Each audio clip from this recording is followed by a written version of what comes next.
Hey everybody, it's Tim Tialdo. Every year, thousands of women retire from the pageant world and begin their professional journey. But most of them try to make the transition without a solid plan. And then they're left with the post-pageant feeling of frustration, depression, and wondering, well, what do I do now? But it doesn't have to be that way. That's why I created the Life After the Crown Starter Guide. It's filled with 10 essential principles to help you make a successful transition to the real world. Everything from figuring out your why and creating a well-thought-out vision to really figuring out what will be the best path for you personally. There's no need to struggle anymore with not having direction. Let me help you through it. To grab your absolutely free copy of the Life After the Crown Starter Guide, just go to timtialdo.com, type in your email, and I'll send it to you right away. Don't put it off. Now is the time to start preparing for life after pageants, and this guide is a logical first step. So what are you waiting for? Go to my site and grab it free right now. Enjoy today's podcast, everybody. Hey, it's Miss USA 2003, Susie Castillo. And Miss USA 2004, Shandi Finnessey, and you're listening to Life After the Crown with Tim Tialdo.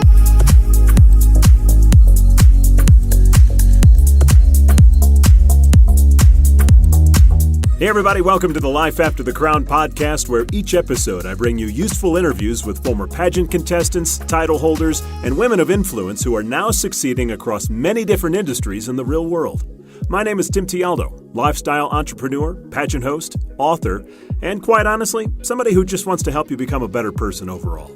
Now, if pageant life is over for you, or it soon could be, and you're wondering, well, what do I do now? Or what's next? This podcast is designed to help make the transition to real life and the school of hard knocks a little bit easier for you to handle. So if this is your first time listening, thanks for tuning in. We're glad you're with us today. Let's get started.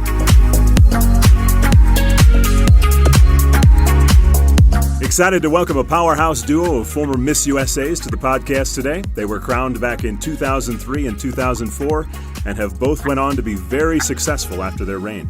Susie Castillo became a spokesperson for Neutrogena for 5 years and became a TV host on many different networks, including MTV, E! And Oxygen. She also has been an actress in several films and co-hosted Miss Teen USA 2005. She also has a Bachelor of Science in Interior Architecture from Endicott College in Beverly, Massachusetts. Shandi Finnessey, after giving up her crown, went on to host GSN's highest-rated game show, Lingo, alongside Chuck Woolery. She also hosted Playmania and the Ultimate Blackjack Tour on CBS. She was a color commentator during the 2006 and 2011 Miss Universe pageants, and also was on the 4th season of Dancing with the Stars, as well as an NBC dating reality series called Ready for Love. She is a 1999 honors graduate from Lindenwood University with a Bachelor's of Science in Psychology. Now, together, these two started Pageantology, a successful pageant coaching business that I would say is doing very, very well. So, Shandi and Susie, I think your bios definitely lend credibility, so welcome to the podcast.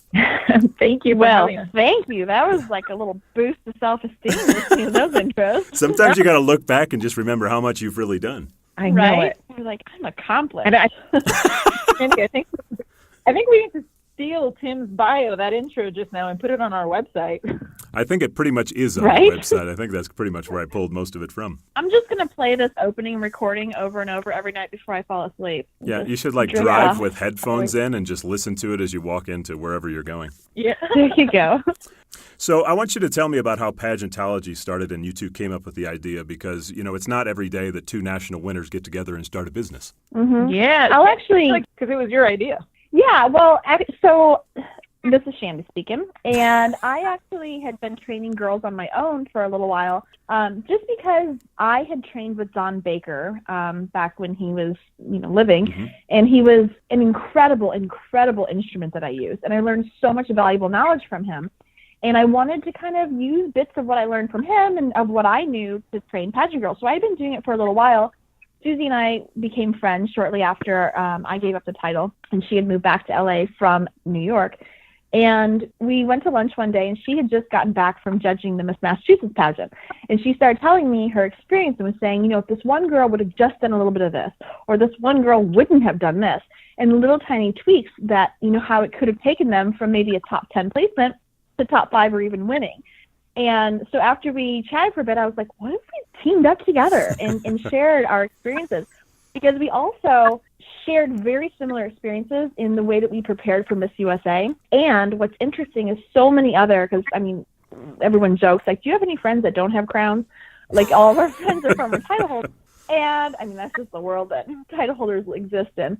But so many of our friends did the same things, and they had the same experiences. And so there's a commonality that tends to go into preparations that lead toward winning.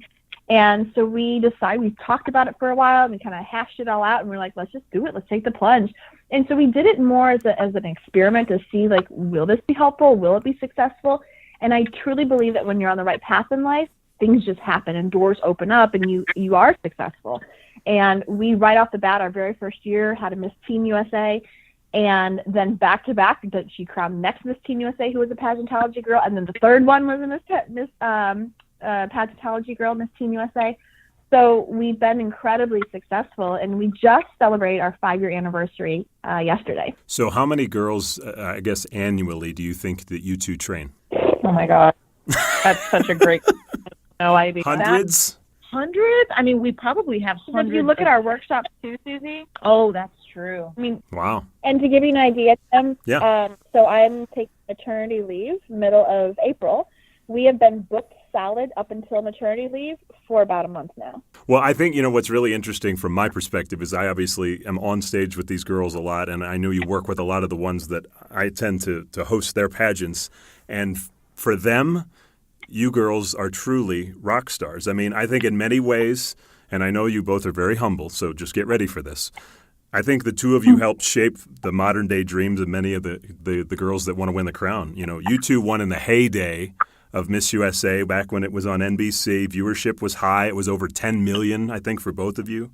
And after you won, you landed gigs. You got jobs that were still high profile. They were fun. It allowed you to still be in the public eye. And I think a lot of them ask, how do I do what Shandi and Susie did? So, Shandi, if you want to go ahead and start, how would you answer that? Yeah, well, I think, and you're right, actually. I've gotten so many messages from people, no, even just recently, people who have reached out to, like, the Pageant Planet and things like that, saying, I got involved in pageantry because of watching, like, the 2004 Miss USA pageant and seeing how Shandi had competed, and I wanted to be that. But I think the big difference, I mean, it was when pageants were really respected and a thing, and, it wasn't so muddied from the recent political affairs that have been going on, just to put it lightly. But Susie and I also went into it with a really clear mindset. We both, and I'll let Susie tell her story as well, but we both had already graduated college. We were older contestants. I mean, now it's just when you have like 18 and 19-year-olds that are competing, they can still do really well, but it's just you're in a different mindset in life when you're 25, 26 and have graduated college. And so we both went into it wanting the opportunities that come from the crown as opposed to just wanting the crown. And as a judge now, whenever I judge a pageant, you can tell a difference between a girl who wants it for the opportunities or a girl who wants it just because she wants to wear a crown and wants to feel pretty and wants that acknowledgement that I am enough. And because of that, when we won, we both sat down with the Miss Universe organization and planned out what we want to do with the year, how we want to leave a legacy behind and make our mark, but also how we want to use that crown to benefit us in the future. And so I think that was the big difference, that we really kind of put them, because we are working for them, but they're working for us too. Yeah, I mean, for me, it was, I remember it like it was yesterday, the day after I won Miss USA, we were at in a conference room at the hotel in San Antonio, Texas. And it was like a get to know Susie, get to know our new girl, like in an hour before I hopped on my flight to New York to start my new life, as Miss USA. And Paula Shugart was there and the PR team, everybody's there, and they're like, they want to know everything about you. And one of the things that I was so grateful for was, when Paula said, well, what do you want to do after the title? Like, what are your career aspirations? And I was like, I am so glad you asked me that, because, she's like, don't get me wrong. I understand, how this, being Miss USA, it's a brand, and I will be representing that brand to the best of my ability this year. However, the only reason I entered this pageant is because I've seen how it can open doors, for careers in entertainment. And my gosh, probably from the time I was about 8 or 9 years old, I knew I wanted to work in television, and I just wasn't sure how to get there. And it wasn't until I was 17 years old. I had competed in this teen magazine, Great Model Search, and I ended up being first runner-up in that. And when I got back to Boston, my modeling agent was like, you should, if you can get second place out of the thousands and thousands of young girls that submit their photos, you could probably win the state pageant, Miss Massachusetts Teen USA. And I remember sitting there and arguing with him and being like, no, I could never answer questions on stage like that. I love watching those pageants, but I could never in a million years do that. And he kind of, he convinced me that I could. And he's like, you prepare. He introduced me to this pageant coach back in Massachusetts. And the biggest thing that lit up my eyes was that he said, if you win this pageant, you go to Miss Teen USA, and if you win Miss Teen USA, you will not need me anymore. Your dreams will come true. And I was like, really? I'm like, okay. And then it worked. I mean, it didn't work at Teen USA. I didn't even make the finals at Teen USA. But, 5 years later, I kind of then took it even more seriously and really studied pageantry. And because I didn't grow up doing pageants either. That was the other thing. My first pageant ever was Miss Massachusetts Teen USA. So I went to Miss Teen USA in 1998, not really knowing what I was doing or getting myself into. So it was a different ballgame in the way I prepared. And yeah, of course, it's, 2 weeks after I told Paula what my dreams were and my career aspirations were, she set up a meeting with the Will and Morris agency, and that was my first agency ever. And so that was kind of the ticket that opened doors for you in terms of TV hosting. Oh, for sure. I mean, well, it's funny. It's like when right after Miss USA, I moved to LA. As you probably remember, Shandi was crowned in LA. So my first apartment was really close to the Kodak Theater. In fact, I could walk there from my apartment. Oh, nice. Yeah, it was cool. I actually didn't, those last few days when we were in LA for the pageant getting ready, I didn't stay at the title holder hotel because I had found my apartment in Los Angeles because I was moving there. So I had my apartment. I started acting first and foremost. And I don't know, about 5 months into living in LA, my agent at Willie Morris Agency called me and he's like, hey, MTV wants to meet you. Like, would you be interested in hosting? I'm like, yes, it'd be so much fun. Yeah. And that's how that happened. I auditioned. They put me on tape. Like the producers out here in LA put me on tape for it and sent the tape to New York. And then the executives in New York wanted to meet me. So they flew me out and then they put me on tape at on the TRL stage, and a couple months after that, they offered me a contract, which brought me back to New York City. Well, and I think what you two just described is really the perception that a lot of girls have. If I win the crown, I'll, number one, become semi-famous, and then number two, that a lot of doors will open in my career, if it's broadcast or hosting or whatever it is, they think that it's just pretty much set. Are there any misconceptions that girls have about the crown that maybe you could shed some light on? Yeah. Yes. 100. I say that. I think some of them think they don't know what they want to do. They just have a desire of being famous. And so they think if I win, sorry, I'm also stuffing my face with nachos because I'm 20. I am not surprised in any way, Shandi. I'm seriously choking on tortilla chips. But they don't really know what they want, and it's okay to not know what you want, but to have an idea of the direction you want to be pointed in. And so if you go into the pageant just going, well, I want to win, and then I want opportunity, but you need to have a very clear idea of, I want to go in the entertainment industry, or I want to open my own business someday and be an entrepreneur, or I want to work with children who are less fortunate. Have a clear idea that's not super defined, but you know what direction you want to be pointed in, so that way you can help to open the doors in that area. Because if you go into it I just want more opportunity and the doors to open, the doors won't necessarily open that you want to have opened, if that makes sense. Well, and you girls host a bunch of state pageants as well as I do, and I get up there and I read hundreds and hundreds of bios, and the big thing these days is that everybody in some way, as you mentioned, they want to be famous. And you two have had a taste of that on some level. So let's kind of talk the pluses and minuses to the whole fame game. I feel like that's dangerous territory to get into when your entire goal, if your entire goal in life is to be famous. My goal wasn't ever to be famous or, my goal was to be a working a working actor and a working television host. You can do that and have a lifelong career doing both and not being famous, not being like A-list celebrity. Now, I wanted to say this too, to add to what Shandi was just saying.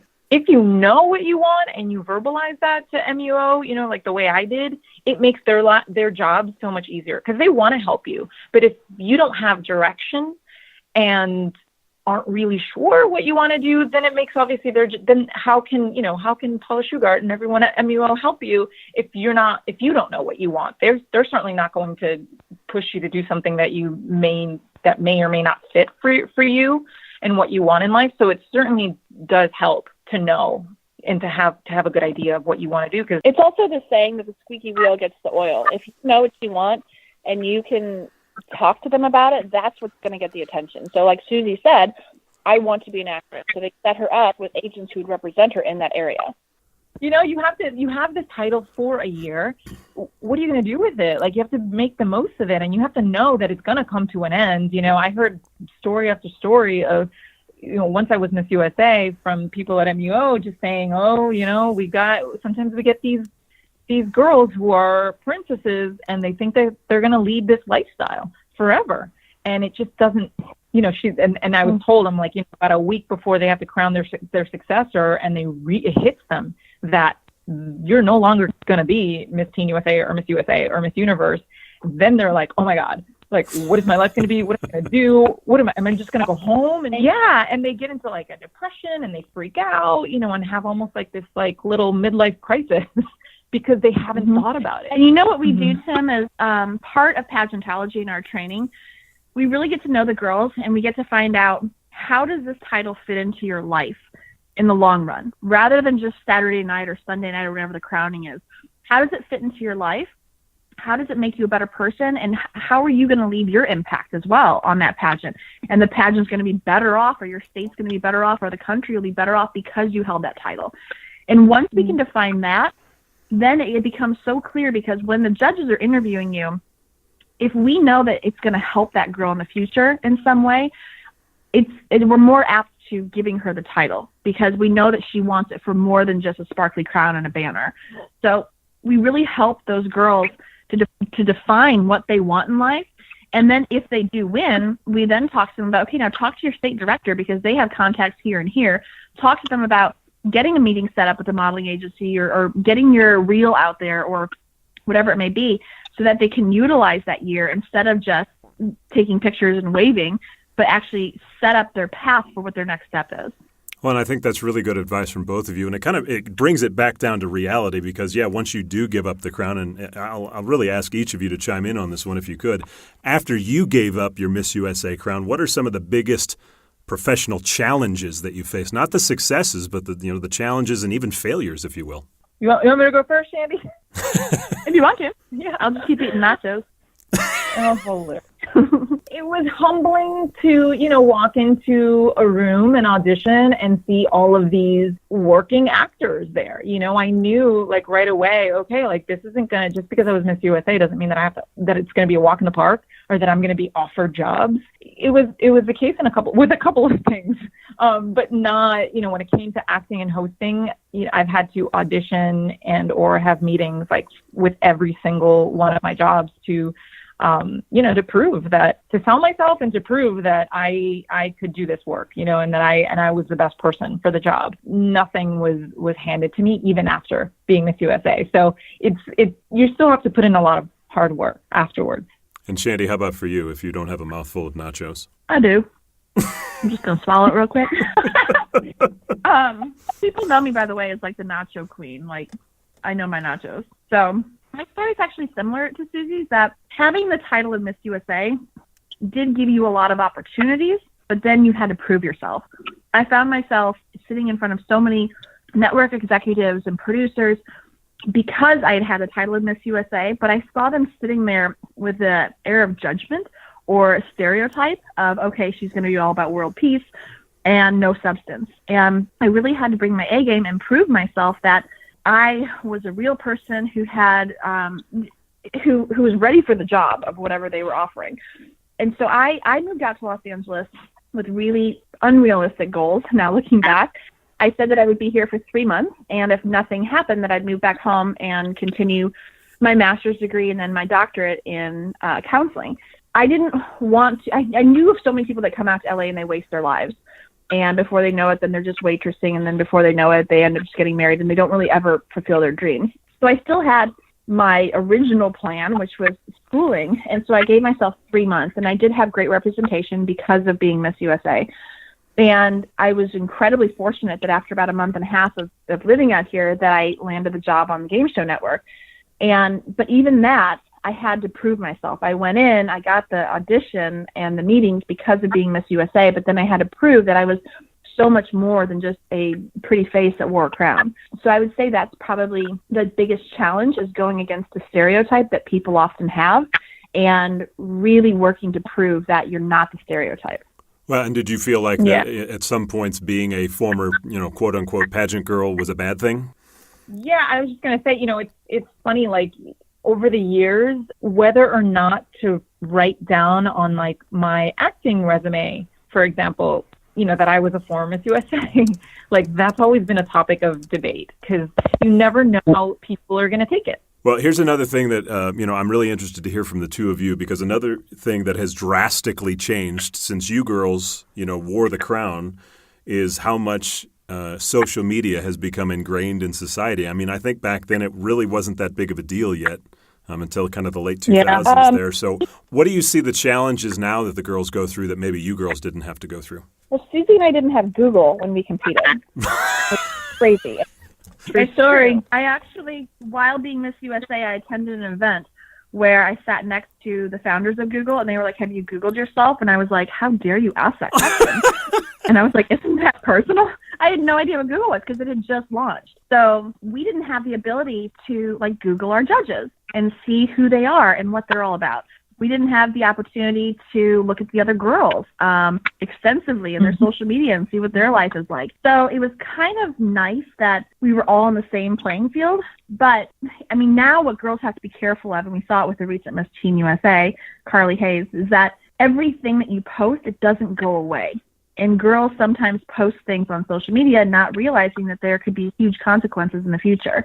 And so we tell all of our clients, like, set your profiles to private until you have time to go through to clean everything out and make sure that it's acceptable for the title holder, and then you can make it public again. Mm-hmm. Not to mention, too, that, like, now, judges can go beyond your profile sheet. I mean, whenever I judge a state pageant, I go on Instagram and I check out the girls who, like my favorites, like my top 3 or my top 5 or whatever. Like, I'll totally go on and they're on their Instagram because I want to make sure that the things that they're talking to me about and the things that they wrote down on their bio, like, if you're saying that you're a huge advocate for the American Heart Association or something like that, and I go on your Instagram and I see nothing on that, and you tell me that in an interview that you talk to kids and you do this and you do that, and I go on your Instagram and there's not one single photo of you doing any of that, a red flag goes up for me. I wonder, are you just saying that in an interview just to impress me, or are you actually walking the walk?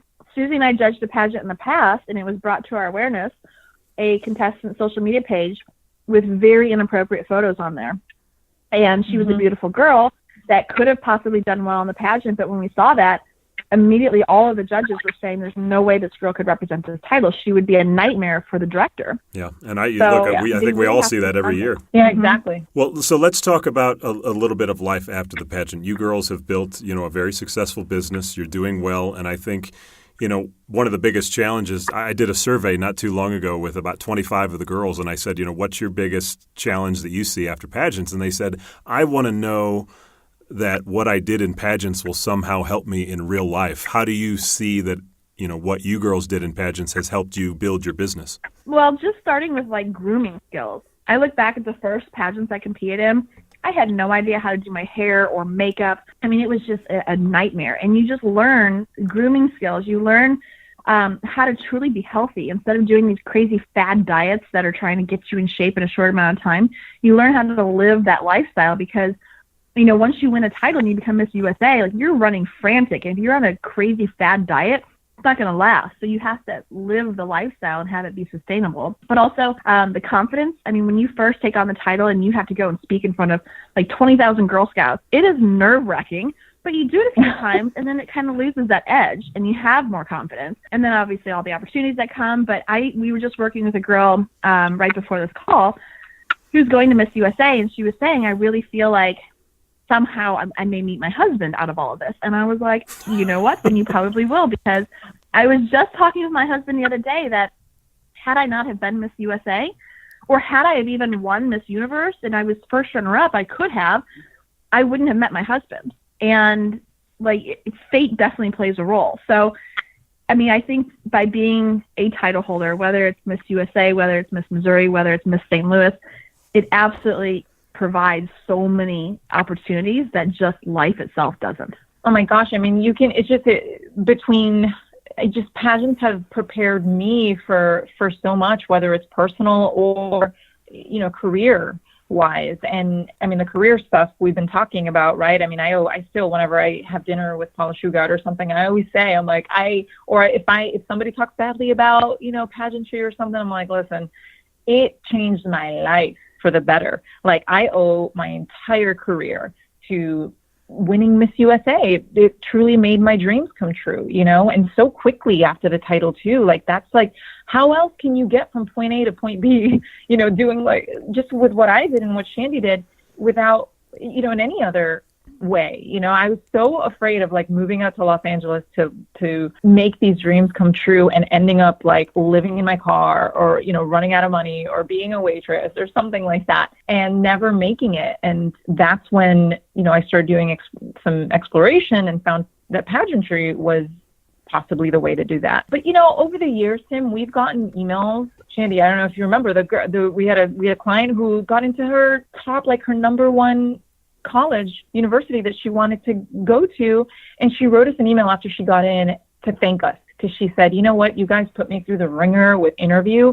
And let me just tell you that my interview for my college, my entry, was a walk in the park, because I learned how to sell myself, because I knew what my brand was and what I could offer the university as a student, and how the university could help me in my career, like what it was going to do for me and what I was going to bring to the university, And I was like in tears reading this amazing email, because they aren't life skills that you learn. And that's something that Shandi and I do not take lightly. We always tell girls, like, listen, win or lose, what we're teaching you, we still use today. Like, we use these same skills, how to brand ourselves, how to sell ourselves in rooms when we're on a daily basis. But I think even more than that, pageants also teach you how to lose. Because, like Susie in the acting world, and when I used to be in the hosting world, in pageants, you can prepare yourself 100% and feel so ready to win that pageant, and someone else wins it. Because it's not subjective. It's not, it's like in school. If I study for the test and I make all A's, then I will graduate with all A's. This is so subjective that someone just might not like you because you remind them of an ex-girlfriend that burned them or something. So there's a lot that's out of your control. And it prepares you for rejection. And there's a lot of times in life that we go through rejection, and some people have a really hard time dealing with it. But if you're in pageants, and I mean, Susie only competed in a handful of pageants and won most of them. The only one that she didn't win was Miss Teen USA and then Miss Universe. But I'm sure those two moments prepared her for what she's doing now with acting. So I think that's something that's very invaluable as well. Let me ask you this, because I think, there is the small minority of people who obviously go on to win the national crown or the state titles, but then there is the wealth of others who either age out or, they lose a couple of times and they're just done. And they get done and they literally go through this whole what now? It was kind of like they looked at the mountaintop, but they never looked on the other side to see what happened after. And now they're completely lost as to where their life is going and what they're doing. What kind of advice do you give to somebody like that? Well, that's kind of those girls that I tell you that we train. I mean, we train hundreds a year. Not every girl's winning the pageant. And so we help to prepare them for what do you want to do with life and how could this title help you. But regardless, the connections that you make during that year, to keep on with those. Like when you go and you speak in front of the Chamber of Commerce, or you do little things leading up to the crown, not having won the crown, to keep all of those, because that can really help you in whatever career you want to go into. I mean, because of pageantry, Susie and I are now running a company together. If I wouldn't have been in pageants, I wouldn't have met Susie, and we wouldn't be running the company together. So we see girls all the time that don't win their pageant, but they met someone at the pageant who then they help to further their career or something in life. Yeah, no, I think that's such a good point. And like, you really truly have to see beyond the crown, because only one girl is going to win that crown, right? And so if you don't get it, like for me, my goal was always to get to LA or New York to start my career in the entertainment industry, right? Mostly my number one priority was to act. And then hosting kind of, when MTV happened, that kind of cemented me as a host. And then I've been hosting a lot more than I've been acting in my career. But that was my priority, and I was acting, and I knew, win or lose Miss USA, I needed to move to LA to try and see if I could succeed in this industry.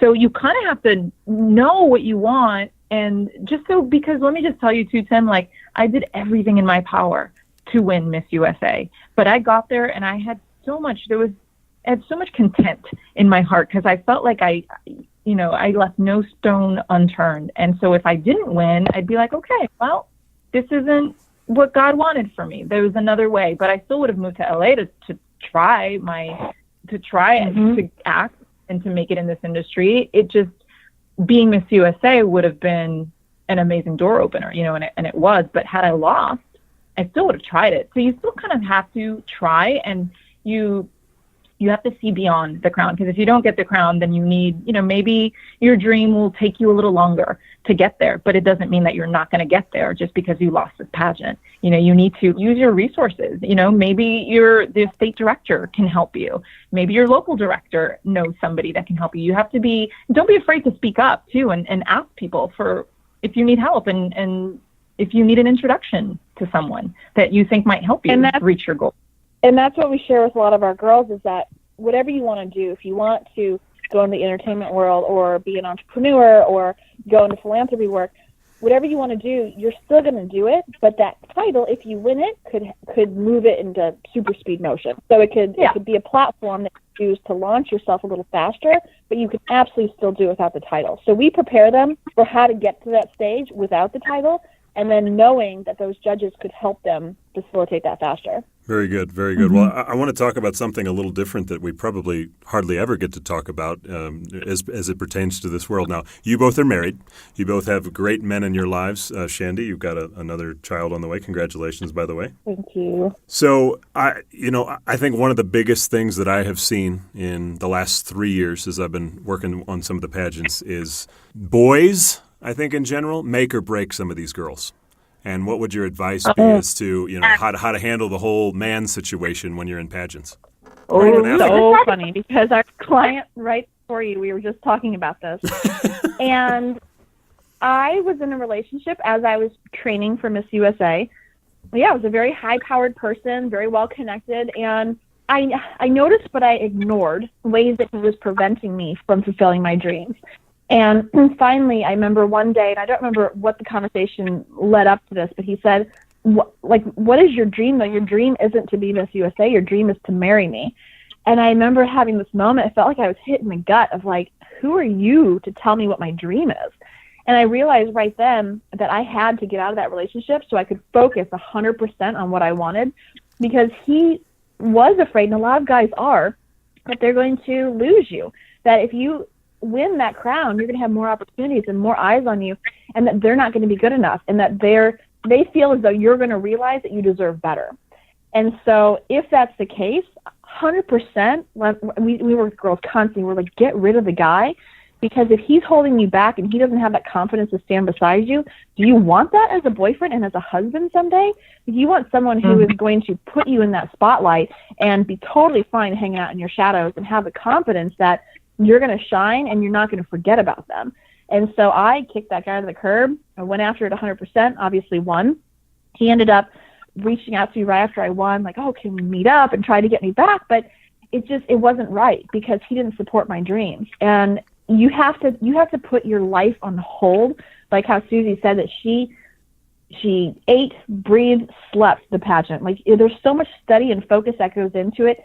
And we truly believe the girl who wants it is usually the one who wins. Who wants it the most is usually the one who wins, because she's making those sacrifices.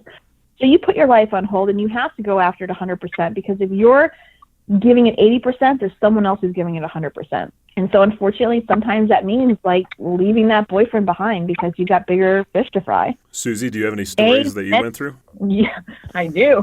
And I ended up marrying my then boyfriend. My husband and I this year we'll celebrate our 12th year. Wow. Congratulations. Thank you. Yeah, 12th wedding anniversary. We've been together for 17 years. So we were together already for 3.5, 4 years before I won Miss USA. And, after I won the state pageant, it's just, it's insecurities, and his insecurity kind of went to overdrive, because he says, and now he laughs about it, and he'll be the first one to tell you, he's like, yep, I was 100% insecure. Here's, my beautiful girlfriend going off to Miss USA. And he says, he's like, I knew, he said I was so determined to win that he knew that I was going to win, and he was afraid of losing me.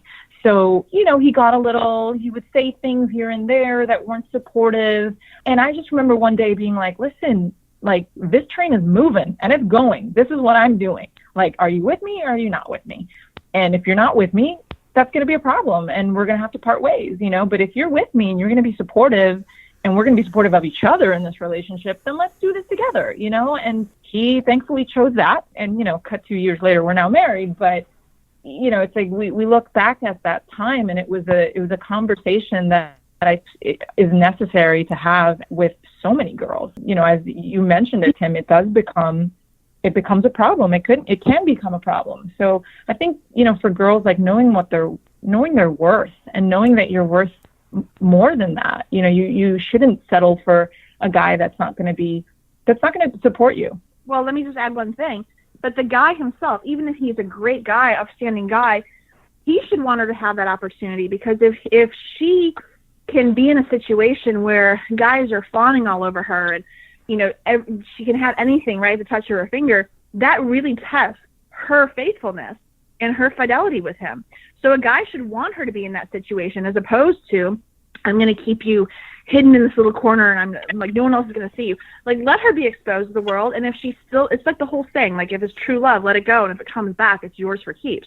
So he should want her to be in that situation too. Do you think that the insecurity sometimes swings both ways, in that, if the guy is treating her poorly, or being the insecure way that you girls are talking about, that the girl is afraid maybe to let him go for the fact that maybe she thinks she wouldn't find another guy like that? No, mm-hmm. I think it's a self-esteem issue, that she doesn't really believe that she could do pageants, and she doesn't believe that, because if a guy tells you enough times that he's the best you're ever going to have, you start to believe him after a while. And so I think that a lot of those girls think, well, I'm not going to win, and I really do love you, and I want to show you how much I love you by putting you first in front of this pageant.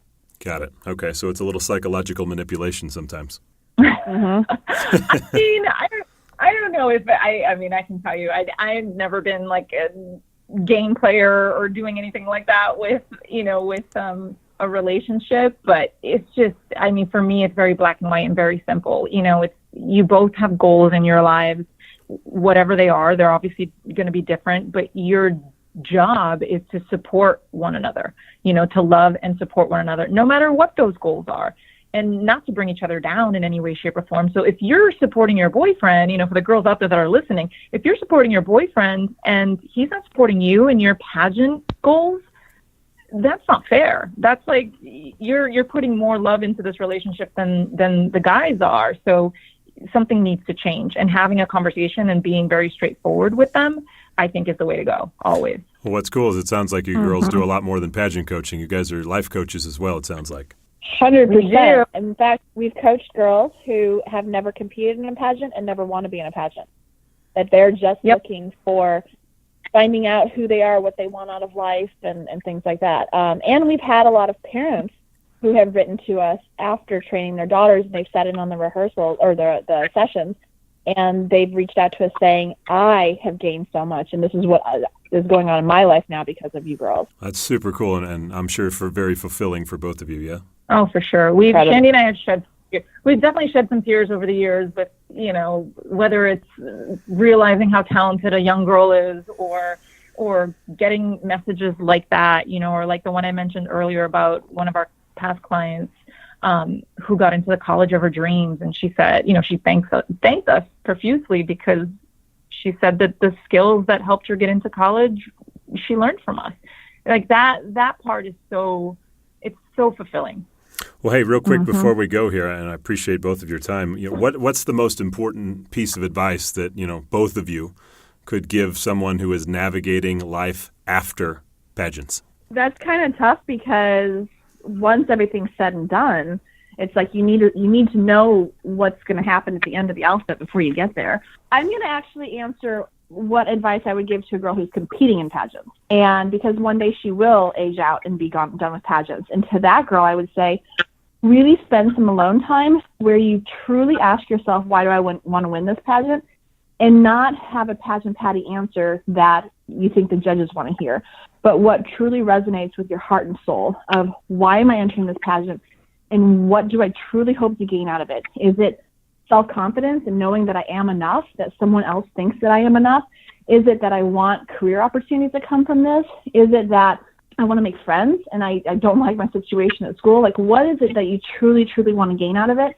And if you can truly define that to yourself, and sometimes it takes months of asking yourself that before you can really get to the truth of it, if you can truly answer that question, then it doesn't matter how you place or don't place, after everything is over, whether you won the title, whether you didn't even place in top 20, you will know what you want to do with your life at that moment. And you'll know how competing in the pageant or having had that title will help you get to where you want to go. Man, I would say, to the girls who, like you were saying, Tim, have aged out and like pageants are done, right? That's the scenario. Mm-hmm. That's right. I would say continue working hard and know that everything that you did to prepare for that pageant that you lost wasn't done in vain. Like there is a plan for everyone. And if you have a dream and you were planning on using that title to reach that dream, you can still go for that dream. Maybe it's going to take you longer. Like I said before, I still would have moved to LA to pursue my dream of acting if I didn't win Miss USA. And I didn't have an agent. I would have just done it the good old fashioned way. I have a lot of friends out here who never won a pageant. The majority of actors have never won a pageant, but they just moved out here and they became actors and they're on television now working. So whatever it is, we have a lot of girls that we coach that want to be broadcast journalists. And that's the reason why they enter the pageant, is to make those connections. Well, listen, just because you didn't win the pageant doesn't mean you still can't be a broadcast journalist. Like, maybe it'll take you a little longer to get there. You're still going to work really hard. And you know what? You're going to appreciate that job or whatever it is you were trying to achieve by winning the pageant. And you just have to truly, and I know it's so hard to do this. This is like advice for myself too. You really have to just trust, and oh my gosh, and just like give in to life sometimes, but continue working hard toward your dreams. I don't think you should ever stop working toward your dreams. Having a crown is not the end all be all of your life. It shouldn't be. Well, hey, you two are awesome, and I want to thank you for the time. And not only that, but I want to thank you for everything that you girls are doing in the pageant industry, because obviously it sounds like it's very fulfilling work that you do, but I hear directly from the girls how much they're inspired by you, how much they idolize you, and, how much you have taught them. So I probably am saying this for a lot of girls. Thank you for all that you girls are doing. Thank you so much for saying that, Tim. That's really sweet. And I have to say, our team is very lucky to have you because the girls feel really, really close with you, and you make them feel comfortable on stage. We've heard that over and over from girls, that they just feel comfortable in such a scary situation. So RPM is really, really lucky to have you as their host. Well, that's incredibly sweet of you to say, and I'm really so glad that the girls feel that way. Girls, thanks again so much for doing the podcast. And again, Shandi, congratulations on your new baby. Thank you, and congratulations to your new little one that'll be here. Thank you. Thank you. Susie, thank you to you as well. Thank you, Tim. All right, have a good night. Thanks, ladies. Bye. That is today's episode. Thanks for listening to Life After the Crown, and thanks to Shandi and Susie for joining me today. And by the way, if you are a current pageant contestant and you're looking for coaching, you can find them at Pageantology timtialdo.com. Now, if you like what you just heard, we hope you'll share it with your friends. Just tell them to go to lifeafterthecrown.com. And by the way, if you have any questions you'd like answered on one of our future shows or even a guest that you'd love to hear me interview, just email me at tim@timtialdo.com or Instagram message me at timtialdo. Until next time, remember the words of Proverbs 4:23. Above all else, guard your heart, for everything you do flows from it. See you next time, everybody.